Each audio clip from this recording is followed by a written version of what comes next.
next steps of now that you do have an object, like how can you imagine sort of utilizing it? I've been thinking a lot of sort of like the questions like who is it for and what is it for? Like, you know, when you're doing it, there's one thing, right? Like the actual performing of it for the self, like the experience of doing it.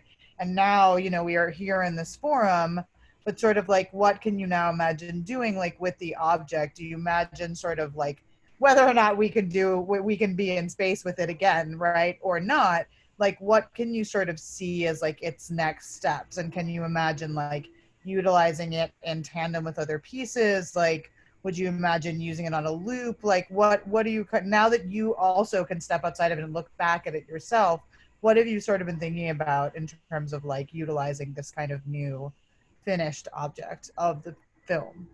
Yeah, I definitely, I mean, I'm thinking a lot about that. And I don't really know is the answer. Like, I definitely think that one of the things I'd like to do is I kind of like this idea of having, there were some props and things in there that I had from before. So it wasn't all from Walmart, and it wasn't any type of like commentary on Walmart, although, if that's the direction it heads in, okay. But like, um, I kind of am interested in performing sort of spaces like that, like the dollar store, or Home Depot is a place I fantasize a lot about what would happen if I just kind of gave myself unlimited money in there, and then brought it home and interacted with it. I've also like toyed with the idea of having performed in Home Depot several times before, of like making that sort of more of a thing. I feel like just watching this with you guys, with all of you, it felt to me even very intimate, and there were parts. Usually, I'm pretty like hard headed about seeing myself. I'm very like disconnected from it, but it felt like the right thing to do to share it with you. I don't know what it would. I'm even sort of getting nervous thinking about like Esther putting it up on YouTube. Not because of any of the content, but just because I know that there are people out there uh, who are trying to, who are actively digging for things that, actively digging for information about me. So there's that kind of mediating that, but then also having brought it into this space, that's also part of, like, it's also sort of confronting that and sort of, I wouldn't say accepting it, but being like, if that happens, it happens. So I don't know. I'm kind of excited about the possibility of performance film. I mean, obviously there's a lot of stuff that was like ripped from other people in there. Like, I'm not gonna lie, like there was a lot of sort of homage, but also send up, and a lot of things that I've just taken in as an artist that I just love and want to experience myself. So I just want to see what it feels like to do it. But I kind of like this idea of maybe a performance film being something that we can do in this time period. And it does sort of shake up the kind of Zoom performance of, here I am and I'm doing something. I think it gives us a little bit more, potentially more intimacy with the audience, although it's kind of contradictory, because I made that in March in a tiny place in Georgia. So I don't know if that answers your question, but I'm definitely thinking about it, and I'm not quite sure yet. Anya, I loved seeing just visually. I saw a lot of still images coming to life, like if they were still frames, still maybe cut together or something, but there were just so many beautiful stills that I saw happening that you can pull out of there. So I don't know if you ever do that in your work, but just I see a story already with just some of the stills cut within some of the stop motion and everything. Yeah, thank you. Yeah, that definitely, I mean, my background is originally in dance and photography, so I think that this was, I think that, and also like Georgia is a place that's very special to me in terms of it's where I got my graduate degree in photography. So I think that there are definitely elements of that. Like, even just seeing it now, I was like, I think I can tell that you spent some time with, like, behind a camera too. Like, that there's some of that. I did really want it to be like, I did really want it to be beautiful, like parts of it to be beautiful and parts of it to be kind of gross. Um, and Yeah, I think it was really also quite simple with, I went into the store and they had 4 different light bulbs. different colored light bulbs. And I was like, this is what we're going with, you know, we're just going to see what happens when we put these things together. So, yeah. I definitely found it beautiful and sad and funny. You asked what we saw. I saw a breast as a protagonist, and I saw me and Jess both like cheered at the end because the breast won. Like, so yeah, it felt so righteous at the end. I felt like so excited because I felt like I just felt so much like struggle and like emotion going through it, and it was like felt like almost like an exorcism or conquering like this boogeyman or something like that. I just thought it was awesome. Anyway, that's not a question, but that's Thank you. what I saw. Yeah.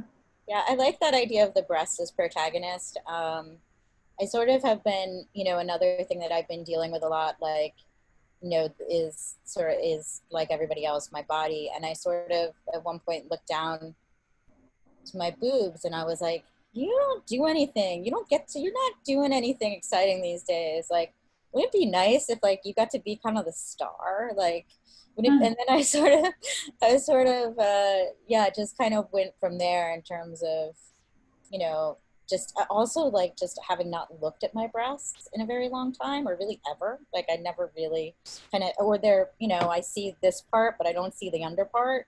Kind of just finding out about what does it look like down there, you know, under there, around there. So I'm curious, I do have a question. What did you think when the sort of lobster jerk off section, like with the red material, like did you know what that was, or was it only later that you knew what it was? Knowing what the lobster tin was? No, what the substance that I was eating afterwards. Yeah. Okay. Just was curious about that. That was my favorite part. I think there's a really interesting pattern of like emergence, the pattern between the objects emerging from different, like from your mouth, from like the different crevices in your body. And then to see a substance that seems to have come from somewhere, I think that is a little bit confusing about what that matter is. Like it seems like it should have issued from your body, but it's not the substance or texture or, I mean, I guess it could be the color of something that comes from your body. But I like where that was in the film. I think it's like in the moment of traditional like cinematic films climax.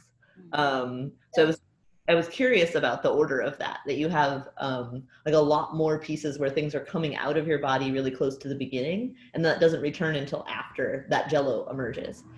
So I think I thought that was very intentional. I assumed it was really intentional. Yeah, sure. It's that's the answer of all performance artists. Of course it was. That brilliant. That footage does, to me anyway, felt really different from the rest of it. Yeah. Like it's a sort of event in a way, and we see more of your body in that moment also, which makes it seem more like it sort of summarizes other parts, or feels like it might summarize other parts. Yeah, it definitely was it's the only section that has that is in like artificial, but like, you know, daylight, like tungsten. It's not tungsten, I'm sorry. It's in, you know, it's a proper light. So it's the only section that is not like mediated by some other kind of color or anything like that. So I mean, there was a lot of like shadow, and a lot of it, you know, I mean, it was just me improvising in front of the camera mostly. And I cut out, you know, many parts that are, I like deliberately chose the things that I thought looked the best. There's a lot of, you know, an alternate version of this would look terrible, but yeah, this idea that like there is no shadow in that, you know, there's no kind of, there's no cast of the shadow, there's no like kind of romantic lighting or sort of mystical underworld kind of thing happening. I have a question. Yeah. Why did you return currency to Walmart? Is that like a political statement? Why did I what? Say again? I'm sorry. Why did you return currency to Walmart? Oh, well, I returned the items that were either not used or that were still able to be returned, just because I'm cheap and I wanted Oh, to. okay. So I it wanted wasn't to. like it wasn't a fuck you to Walmart and their business practices. I mean, I wish I had enough money that I could, just do things like that. But no, I was on my way headed back to Connecticut, and I was like, I need money to eat, so I'm gonna take back these, lights that I've turned on once. I think it's okay. And Oh, yeah, good. it was simply being a cheapskate. That was all. That's awesome. Uh, you, Marcel. Anya? Oh, Oh, hi, Dan. hi. Sorry. I'm sorry, everybody. I'm having terrible tech things, and now I'm on my phone. I'm in Brooklyn without my computer. So, Anya, I have a question, but I missed part of the film. So I wish I could actually get a chance to see part of it again, or the whole thing again. But my question actually is related to Esther's comment about emergence. And, quite a few people have said that it was funny, and it was actually many more things than funny too, but I'm actually interested in that kind of idea of revelation and timing and your relationship to humor, and how much you think about that as you shoot it, or how much you discover it in the footage. Yeah, I mean, I think that I am amusing myself, but I definitely think about humor a lot. That's something also that has been, in my work for pretty much since I really started to be, since I got over, like, I'm a serious performance artist. Like, once I got that into my craw, it was actually something I could do and sort of had some skill at. And I guess I'm really interested in humor as complicity, and like as a way to draw people in, and a way to kind of make people comfortable. And then, I've said this a lot, many of you probably heard me say this over and over again, but draw people in and then kind of like fuck with them. Just sort of, I do that in my writing work as well, sort of, that there are places where you kind of sort of want to wink, and then you're like, oh, did I wink at that? Maybe that, oh, that's turning out, no. So I'm just really interested in that line, and a lot of the humor that I've like this film also sort of, I think, derives a lot from a lot of the like sketch comedy that I grew up watching. This idea that little bits of things could add up to be something kind of irreverent. So I think that aspect of humor, my favorite humor is where it borders on the kind of insane. And that's like, I love, like, when I'm making this stuff, to get on that border and to kind of like ride it as long as I can. So I think it is deliberate, and there are moments like that you can see the timing, right? Like the chicken part, where you can see the chicken breast, it's not just once or twice. It's like in each time it gets bigger and bigger. And that is very much like a slapstick kind of convention, or physical theater sort of convention. But it's like humor in writing. It takes you to that point and then breaks your heart. And yeah, that was my experience of it. Like, you get right to that edge and then it's over, Wow. Thanks, Marcel. Yeah. How much film do you, like, how much time of film do you make to make a 50-minute film like that? Do you go for hours and have to edit it, or it's pretty much, yeah? Oh no, it's got to be like dug through. I mean, I think I probably shot about 60 or 70 gigs, so a lot. Nice. And then, I kind of knew what I did was I just sort of left it, like, as quarantine happened, and I was like very, very doubtful that there was anything to salvage in there, because I was just, some days I would do like nothing, some days I just sit around and like, watch The Wire or something.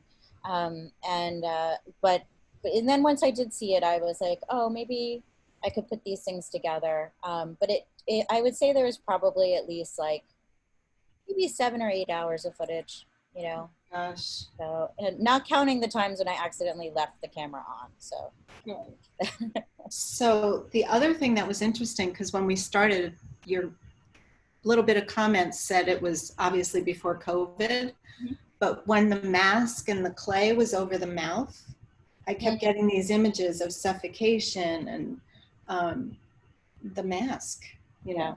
But I know that wasn't I hadn't thought of, but of course I had a premonition because of course you did. Because that's part of being an artist. I know what's coming in the future. Well, it's your voice, right? It's your voice, and yeah. Well, I've done a lot of work with dough in the past, like, so there's also sort of little, I mean, there's also these little inside jokes I think that I have with myself, or, you know, people who may have seen something in the past might be like, oh yeah, wasn't there that whole thing that happened with the dough? Wasn't there like, and it's not meant to be like a elitist or, but it's just, they're just jokes to me. So I'd done a lot of work with, in one piece with dough where that had to do with, like, I believe it was Plato who said that he believed that like bears, like the way babies were born, that bear cubs were born, it was that they were born and then their mothers licked them into the shape of a bear, and that was how they became bears. And so I was really interested in that idea of like dough turning into a baby. And there was one performance I did where it was a live performance where I was shaping about 8 gigantic rolls of pizza dough into a baby with my mouth. And so that was kind of, you know, that was a little bit of a, to me, a little bit of a nod to that. And also, you can also see that I like eating raw pie crust. So that part was very genuine in terms of, I just want a bite of this. So. Well, the lobster comes in and out of your work all the time. I may have missed this because my connection went out. But do you want to speak a little bit about the metaphorical piece of the lobster, or it's just something you like to work with? No, I think it, I had the lobster and I have been together for a while now.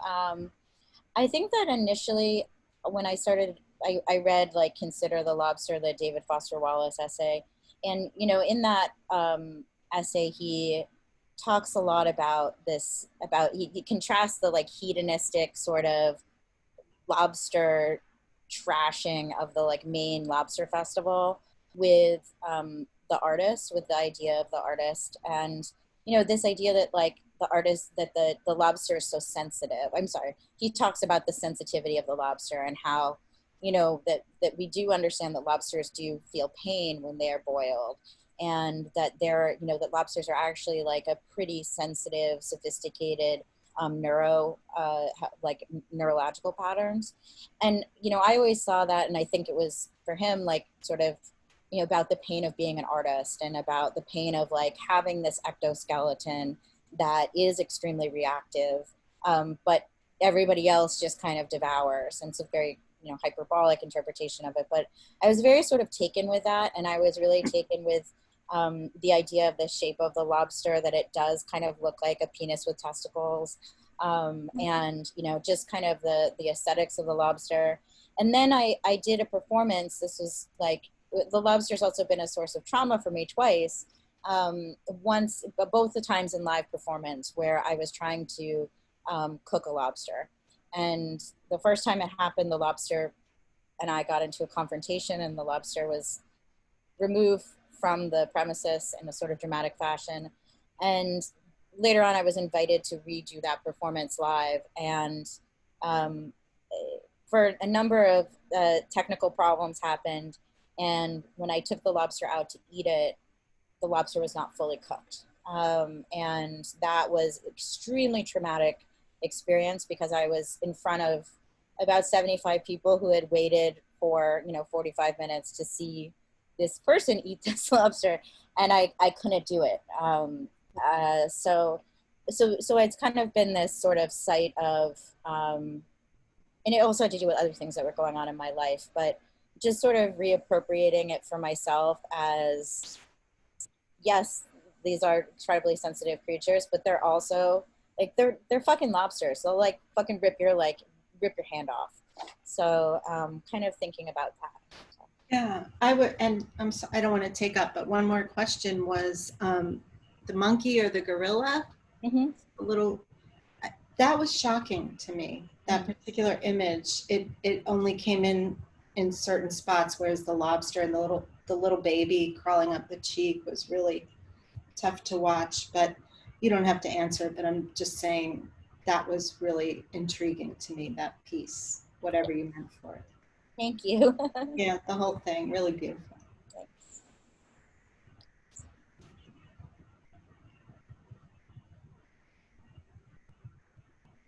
Anybody else?